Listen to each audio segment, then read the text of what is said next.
Welcome back to the Daily Factor. And of course, it is Monday, which means the JSE has opened. And for that, I'd like to bring in PETRI Redelingshuys from Harenya Capital Advisors. He is the portfolio manager. PETRI, good afternoon, and thank you so much for joining us. Good afternoon. Thank you for having me. Now, it's an absolute pleasure. PETRI, Monday morning madness. How are the markets today? Yeah, we started off on the rough end of the stick, to be honest with you. We had a very poor session in the US on Friday night. I think, on Wednesday we had the Federal Open Market Committee give guidance around what they're going to do with interest rates and asset purchases and that kind of stuff. And even though not so much has changed, they did accelerate their timeline by 1 year, right? So our expectation at this stage, or the dot plot as it's called, plots 2 interest rate hikes in the US before 2023, which is a mighty long time from now, right? So the interest rate hikes over 2 years, not the end of the world. But that expectation was for it to be to 2024. So that's accelerated by a year, and that caused a bit of a speed wobble in markets, as we saw essentially on Thursday and Friday. Markets fell pretty hard. So we ended the week really very much on the back foot. And when we started this week, we came into, very negative markets. Naspers was down, or Tencent at least, was down over 2% in China. Hang Seng was down by about 1%. The Nikkei in Japan was down 3.3%. So we really started off chewing glass, if you could say it that way. But for the most part, the market has been slowly recovering throughout the course of the day. So at the moment, things are still in the negative. The top 40 index is down 0.25%, which is, believe it or not, quite a bit better than what was this morning. Resource 20 index is down around 0.1%. Industrial 25 index is sort of fighting that. Is it green? Is it red? Is it green? Is it red? It's currently down 0.01%. So hopefully we end that in the green as well. Financial 15 index under pressure too, 1.1% lower. Precious metals mining index is down 1.2% as well. And then the retailers is down around, or the retailers index at least, is down around 1.6%. So it's been a really tough day for our market so far. But as mentioned, it does seem as though we're fighting back a little bit. Also, the Rand really ended last week at 14.32. And if you take the week before that, we were around 13.32. It was a really bad week. So far, for today at least, and the beginning of the week, the Rand has strengthened somewhat. We're about 0.9% stronger versus the dollar at 14.25, 1/3% stronger versus the euro at 16.99, and 0.1% stronger versus the pound at 14.84. Obviously, last week's weakness was primarily against the dollar, as we saw dollar strength after that FOMC meeting, right? So that seems to be reversing a bit. And we also have, I guess, a disparity between central bank policies that might help the Rand in the short term or in the medium term. Obviously, as the dollar weakens, as the dollar strengthens, the Rand is going to lose a lot of ground versus that, unless, of course, we've seen with the emerging markets and in South Africa in particular, that our central bank is not as shy to put interest rates up as the first world or the developed world.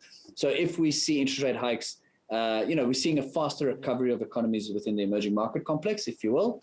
And if that leads to higher interest rate or faster interest rate hikes in South Africa, that might actually strengthen the Rand somewhat, as people are sort of looking for, they come invest here basically because they can buy bonds and get decent yield. So for now, obviously, we don't know. There's still quite a bit of time that needs to pass before we know what the interest rate holds, or the future of the interest rate in South Africa is. But at least the currency is fighting back a little bit, but getting back some of that ground that it lost on Friday. Looking at international markets quickly, the FTSE 100 index, everything else out there is positive. FTSE 100 is up 0.4%. Germany, the DAX is up around 1%. French market is up just over 0.5%. The US is bouncing back relatively strongly as well. Their market is already open for the day. So the S&P 500 up 0.9%. Dow Jones Industrial Average up 1.4%. The NASDAQ, actually not the leader of the pack, which I anticipated it to be, but it is up 0.1%. What is interesting, though, is the cryptocurrencies are getting absolutely murdered today. Which I know, cryptocurrencies are not equity markets, but a lot of people are invested in these. Bitcoin down about 3.25 or 3.25% to 32,877. But there are other coins, the smaller ones, Litecoin, for example, down 9%. Ethereum, which is another popular one, was down around 15%, traded beneath $2,000 for the first time in a while. So I guess risk assets have been really put under quite a bit of pressure. And people are going back to the traditional stuff, right? I mean, we see gold price up 0.6%, trading at $1,779 a fine ounce, platinum up around 0.5%, palladium bouncing back at about 3.1% up, Brent crude oil up 1.1%. So we can see maybe, after last week's uncertainty and a bit of volatility that's created, people are going back into the stuff they know and understand, which is equities, bonds, commodities, and precious metals, right? Petri, while you and I were playing the good citizen and adhering to COVID-19 protocols, there was an investor conference that was happening at the JSE. Of course, it's called South Africa Tomorrow. Just your bits and takes from what was there. Of course, international investors being the main attraction for them to come into our country and kickstart the economy. So what are your takes out of that investor conference? So it's quite a nice initiative, I think, that the JSE is doing. What they're essentially trying to do is do two things. One, attract investment from international arenas into South Africa, particularly from Asia.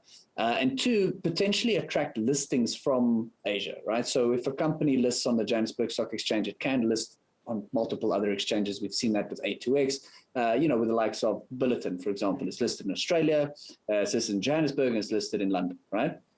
So you can have, or Richmond is another good example. It's listed on Euronext and it's listed in Johannesburg. So you can have multiple listings. So essentially what we're trying to do, or what the JSE is trying to do, is attract international companies, particularly those in sort of the southern parts of Asia, to come and list their companies on the JSE, and also to put sort of direct broking lines between us and them, so that local brokers, at least in the south of Asia, or the southern parts of Asia and China and so on, they can, for example, have a direct link to be able to trade on us, on our exchange. So for them, it would be a lot easier access to market, for example. So they could come and buy Sasol shares without having to go through huge amounts of paperwork to do offshore transfers and that kind of stuff. So the goal is really for it to increase liquidity on our market, so that we have more market participants, right, and increase the level of trading activity, your AKA liquidity, and also to attract investment, right? So if we have more options for investors to choose from, right now we're sitting in a situation where the JSE has lost a huge amounts of listings over the last couple of years, and obviously we want to reverse that trend. We want more listings. We want more people more companies to come to our market, which gives our investors a wider variety of investment vehicles to pick from, or companies to invest in. And also it will potentially attract additional, offshore investors to our market, where it might be difficult for you to get access into, some companies that you want to invest in Asia. You can do that investment through a South African stockbroking account, for example, because it's listed on the Johannesburg Stock Exchange. And of course, that's going to attract international investors into the South African shores as well. So it's really just around kind of putting South Africa on in the spotlight and saying, well, look, guys, we're open for opportunities. We're trying to find creative ways to attract liquidity and investment into our market, and this is one of the ways to do that, right? I mean, emerging markets are obviously always the target for those who are entrepreneurial and are slightly more willing to take risk, if you will. And this is a good way of positioning ourselves for investors to gain access into sort of international markets via our Johannesburg Stock Exchange. And I think, Petri, just one final question. When you talk about the Asian markets, I think one of them, and of course I'm not so sure whether they were part of this investor conference, would be a Tencent, for example, Jack Ma. That's one company that if they come into South Africa, they can make a huge ruckus within the JSE. Yeah, look, so we've obviously got access to Tencent via Naspers already, but it would give you access to other opportunities as well. So, there are, I think one of the things that a lot of, investors, I guess, are relatively light on is exposure to China, right? China has had this enormous tech boom. And the only real access point that we've had into it, other than opening an offshore account and sending money out the country to buy shares in other countries, getting exposure to China has really only been through Naspers. It's been very difficult. So if we can get, for example, smaller businesses that operate in the, on the mainland of China, or businesses that are listed on Hong Kong, for example, on the Hong Kong Stock Exchange, that are not necessarily just, the Tencents of the world. That's great. It's one of the biggest companies, on the planet. But what we're really interested in is what are the other growth opportunities there? What are the, what are the other tech angles that we can take, or whatever the case is? There are thousands of companies out there that we just don't have access to. So bringing those opportunities closer to home might, do a couple of things. It'll spark higher interest for, the general investor. It'll be able to have investors better diversify their portfolios and so on.